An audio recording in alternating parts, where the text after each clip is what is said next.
Hey everyone, this is Riddle Hakaraj, and I'm here with my recap and review of The Wheel of Time Season number 2, Episode number 7, which is the penultimate episode. Next week is gonna be the finale, and I don't want this show to end, but hey, it is what it is, and also it's a good thing that the show has been renewed for a season number 3, and I think it's gonna continue. I think that the viewership is there, and Amazon will keep on continuing with this show, which I'm here for it.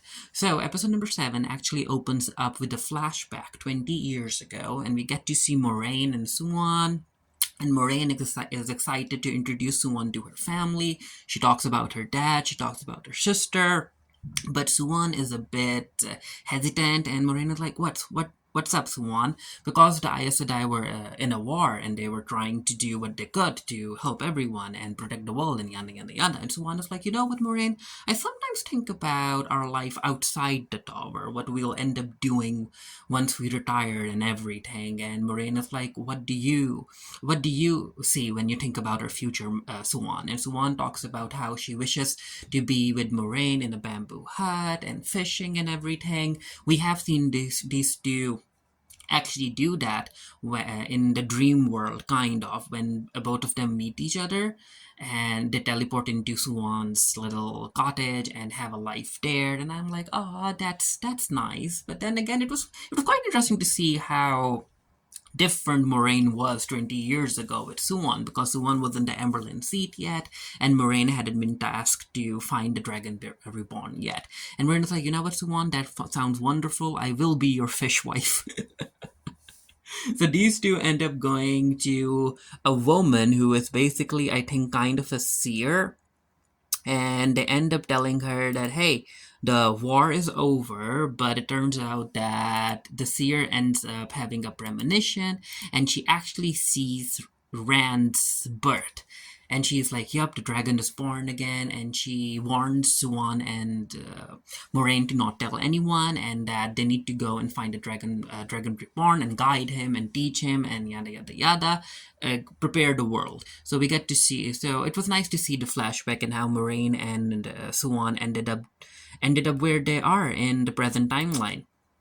So with the Amberlin seat in the palace, she asks to meet Suwan, and she asks to meet Moraine, not Suwan. She is Suwan. The Amberlin seat is Suwan. She asks to meet Moraine, and she's like, Moraine, why didn't you tell me? Moraine was like, why didn't I tell you what? That you've been stilled, that you've been cut off from the One Power. We have been in communication for 6 months now, and you didn't even say nothing. And Moraine was like, okay, Suwan, what else did Lan tell you? And this is where Suwan is like, yup, he told me about how you threatened him with Alana, taking away the bond that you shared without his permission, and then he also told me about the Dragon Reborn, and that his name is Randall Tar. And Moraine doesn't necessarily say nothing, and this is where Swan is like, Moraine, you have been doing this alone for 20 years, but not now. I'm going to change that. I'm going to row with you. I'm going to row beside you. And Moraine doesn't like that. And we get to see why, because the tower has a different plan when it comes to handling the Dragon Reborn. And then we cut to Lan and Rand. And Lan actually notices that Rand has been practicing some sword fighting techniques.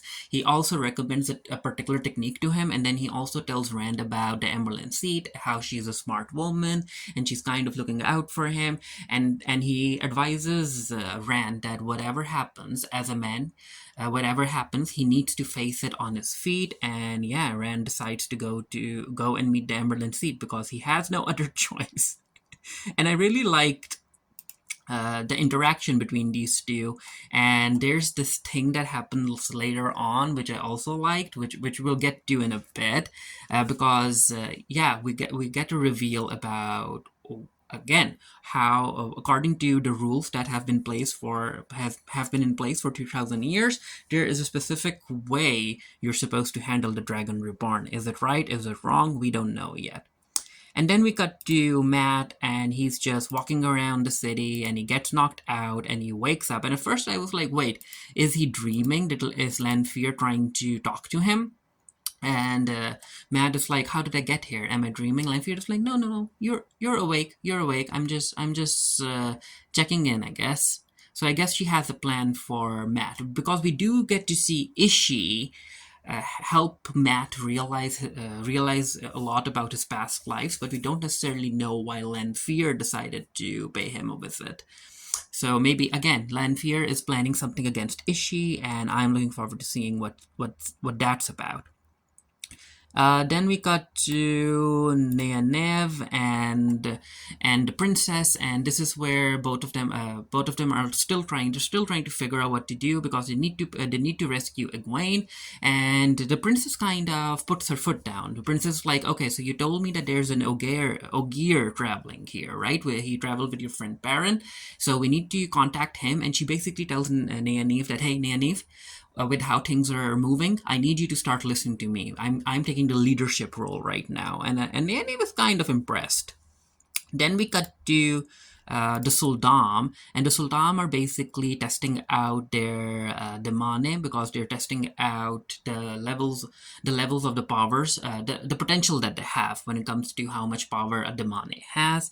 And of course, Egwene Sultan is excited to test Egwene out, which I'm like, okay, I'm looking forward to seeing what that's about too.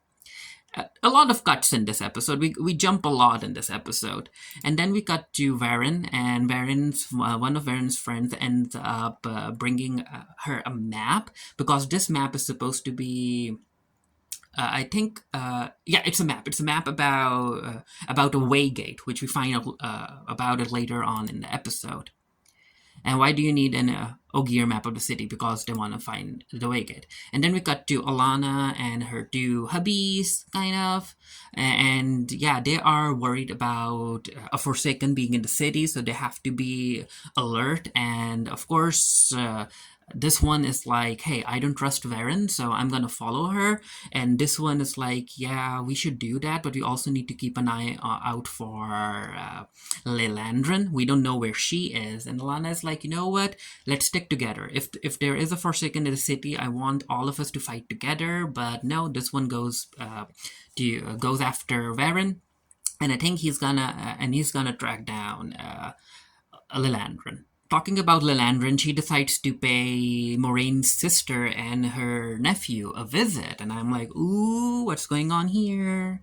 Then we have this entire conversation between Moraine and Lan is like, okay, Moraine, I have to ask you that after you got cut off from the One Power, have you ever had thoughts about ending it? And Moraine is like, no, never. I would never think of that because, again, it makes sense because Moraine has a goal in mind. Even though Moraine can channel no more or weave no more, she is looking out for Rand and she has a plan and she has a purpose. So she's still holding on to that purpose and she's still going. And Lan is like, you know what, Moraine, you have to start trusting other people. I know you don't trust me right now, but I thought that you would trust Suan. And Moraine doesn't necessarily answer, and I'm like, you know what? Moraine does trust Suan, but the fact that she is trying to help the Dragon Reborn and trying to save the wheel and the world, that's bigger than her relationship with Suan. Then we cut to Rand and Suan, and Rand tells Suan that, hey, mom, not mom, my bad, mother. Mother, what if I'm tired of being just another spoke in the wheel? And this is where Suan tells Rand that, boy, you aren't the spoke of the wheel. You aren't even the wheel itself. You're basically the water that keeps the wheel spinning, or you can be the water that destroys it. And then she asks Rand about if he knows what the tower is gonna do to him. And he's like, yeah, your guys are gonna gentle me, right? Because you don't like men channeling. And Suwana's like, no, that's incorrect. Even though some of my red daughters would want to gentle you, the fact is that we are supposed to cage you. We're supposed to let you channel as much as we need because you are gonna be used as a weapon against the Dark One during the final battle. So you are just going to be a weapon and you need to say yes to that. And of course, Rand is like, no, I will not be caged. And he tries to channel and attack Suwan. And I was like, Rand, don't do that, please. And of course, Suwan is able to stop him. And she's very, very disappointed in Rand. She's like, 6 months. You know you've known who you are for 6 months. And yet a simple Aes Sedai, a single Aes Sedai can handle you. You have not trained. You don't know how to channel. You are a weak boy. So yeah, just accept my offer. Not necessarily an offer, just accept that you're gonna be caged up and we are gonna protect you and I guess train you a bit. And she also has a line where she says that, hey, all of this would have been a lot better if you were a girl. And that made me laugh. We cut to Egwene and her Sultana, and her Sultana is like, you just have to make a simple air weave because it's an air explosion, because you want to see the limits of your powers. And of course, it's Egwene, and because she has a lot of power in her, there's an entire blast. The ground shatters. The rest of the Sultana and the Domane are blown away. The animals in the city and the Ogier end up sensing the explosion, and I'm like, okay, so they're kind of near where Egwene is. The princess ends up talking to the Ogier, and of course he's very excited. He's very happy to see that Nynaeve is alive, and of course he's very, very excited to see the freaking princess. And he bows down to her, kneels in front of her, and she's like, "Get up!" Nynaeve is like, "Get up, get up! We don't have time for this." So basically, they ask him about where Egwene is and how Egwene is being held in a place that's called a prison that's called the Kennels, and no one can come in unless they're a Sultana or Sultane. And the prince and Naomi was like, you know what, Ogier, thank you for that. I promised that we are gonna rescue you too. And she also is, she also told about how Baron was able to run away. And yeah, the princess and Naomi were gonna try and bust Egwene out of prison. We cut to Ishi paying Matt a visit, and Matt is very, very anxious because he doesn't necessarily know why Ishi is here, and he's like, is this a sex thing or a killing thing? Whatever it is, I want you to get it done with. And Ishi's like, no, it's neither. Basically, Ishi is here to help Matt because he's like, Matt, do you have trouble sleeping? I do too. You have always wanted to know who you are, right? So I'm going to give you that gift. So so it turns out that Ishi has been making this magic tea for Matt, and he wants Matt to drink it after it's cooled down for 15 minutes. It has to be 15 minutes. It doesn't have to be longer, or I guess it won't work. But Ishi's like, drink the tea, and you'll understand who you are, and you'll get to look at the thousands of lives that you have lived. We cut to Perrin and the Aiel. They're making their way through the desert, and this is where Perrin notices someone hiding, a woman hiding, and the Aiel is like, okay, you've got good senses. Apparently, there was this person that the Aiel was supposed to protect, but she failed in her cause, and now she has to pay for it, and we get this entire scene where two other Aiel women end up beating the Aiel woman that's with Perrin, and they're like, Perrin, don't interfere. This is how we do things, and yeah, she gets beaten up. Matt ends up drinking the tea, and at first it doesn't work. It takes a few seconds to kick in, and then he starts having these visions. He sees his mom, he sees other people, he sees himself. There's also a shot of him being hanged, and he falls on the floor, and he himself is picking him up, and they both look at each other and they scream. It's weird. Moraine and Lan decide to go and talk to Suan, and they see Rand on the floor, and Moraine is like, let him go, Suan. And Suan is like, no, I can't do that. Moraine, I can't do that. And this is where both of them have a conversation about whether or not Suan forgot the moment that they shared 20 years ago, their true mission, and so on. Is like, no, how could I forget? The fact is that, Moraine, you are basically incapable of fulfilling your duties because you have been cut off from the One Power. You can't train him, you can't protect him, so the boy needs to be with the tower, and the rules have been in place for 3,000 years, and it's time for us to follow the rules. So basically what Suan wants to do is that she wants to announce to the public that they have the Dragon Reborn, and that they have what it takes to win the fight against the Dark One. And Moraine is not happy about it at all. During the conversation that Moraine had with Suan, Moraine is like, okay, so our mission was that I'll find the Dragon Reborn and you'll prepare the tower, right? But the fact is that you have enemies in the tower, Suan. So are you really do you really trust your power that you'll be able to protect yourself as well as the Dragon Reborn? And Suan doesn't necessarily answer that question, but yeah. Both of them have been put into cells, and Rand is being cut off from the One Power. He can't channel, and apparently there are like 14 Aes Sedai who are keeping an eye on him. And Moraine tells Rand that, hey, I know this feeling, being cut off from the One Power, because the Aes Sedai is keeping it like that, but once she lowers her shields you will feel the connection again. And this is also where she is like, okay, so why were you trying to leave the city, Rand? And Rand tells her about how the Forsaken wants her to, Celine basically wants him to go to Farm. And Moreno's like, yeah, the prophecy, the Dragon Reborn will announce himself in Farm. And Rand is like, yeah, they want me in Farm, and I know that it's basically, I'm basically walking into the trap, but I have to do this, especially because Ishii has Egwene. I have to save her. And Moreno's like, okay, yeah, I understand. Lilandrin wants to talk to the king to be alone, and he asks his mother to leave. And I'm like, ooh, what's this about? What's this show gonna do with Moraine's nephew? And it turns out that the nephew has been working with the Dark One, and I'm like, ooh, I did not see that coming. I have to be honest, I did not see this coming. So yeah, the nephew has been working with the Dark One, and the Landrin wants the nephew to kill Moraine, and if his mother poses a problem, she wants him to kill the mom too.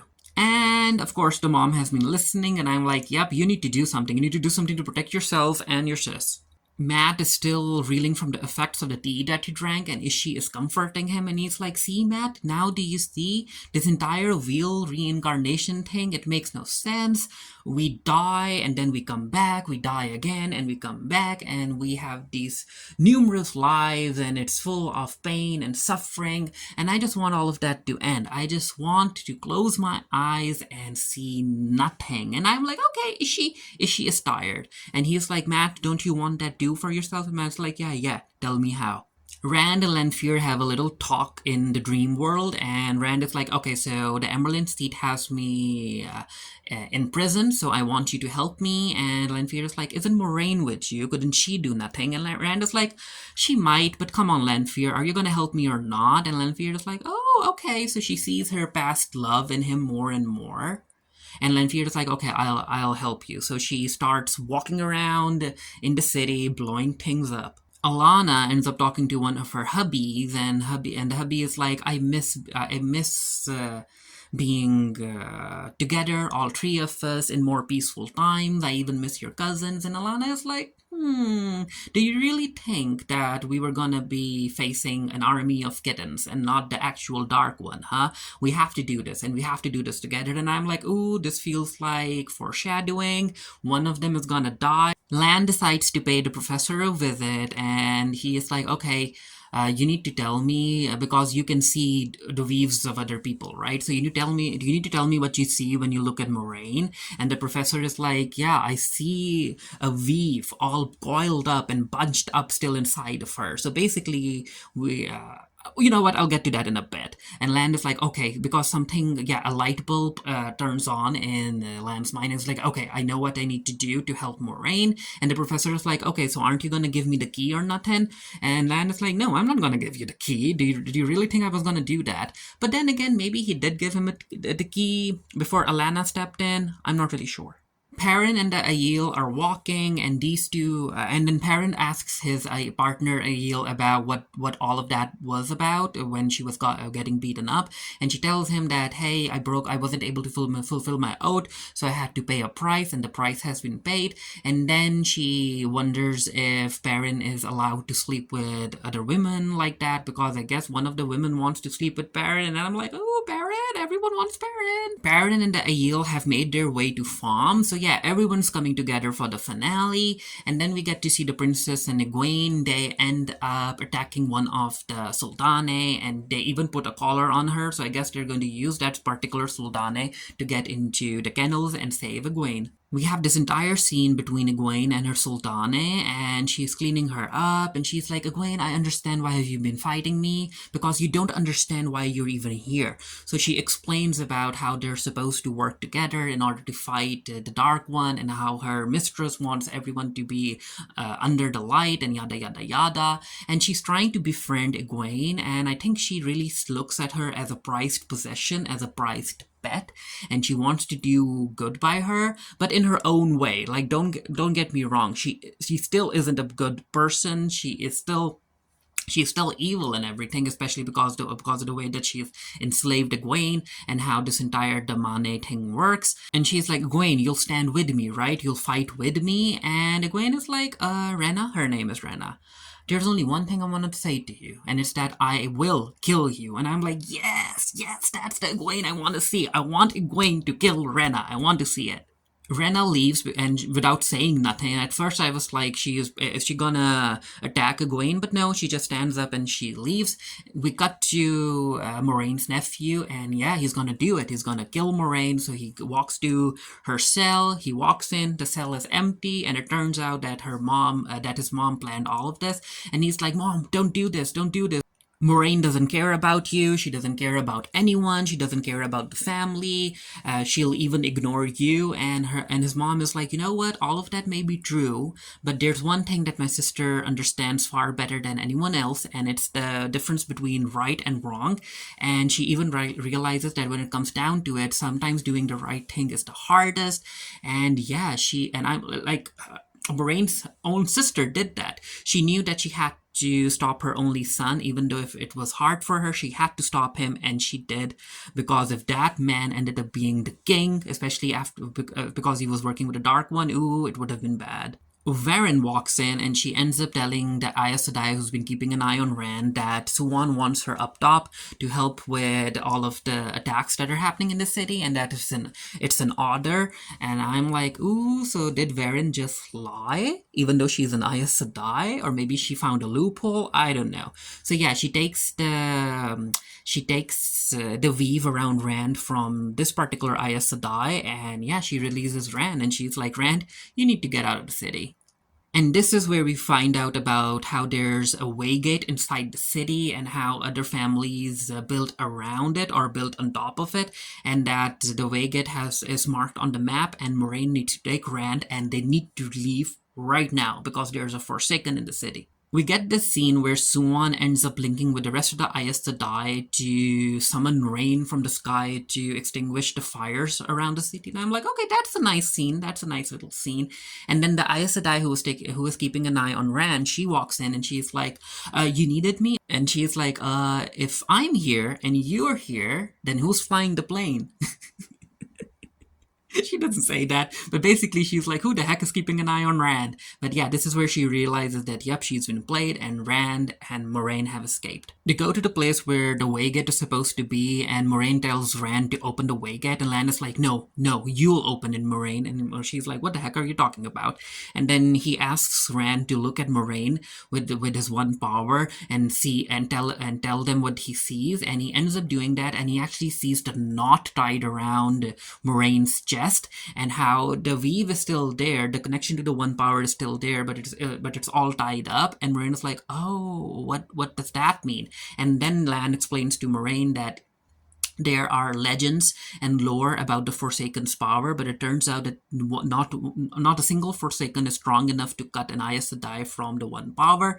So the most that Ishii could do was tie it all up, so Moraine couldn't access it no more. And the fact is that that it can be untied, but because Rand doesn't have the skills to untie it, he'll have to cut it.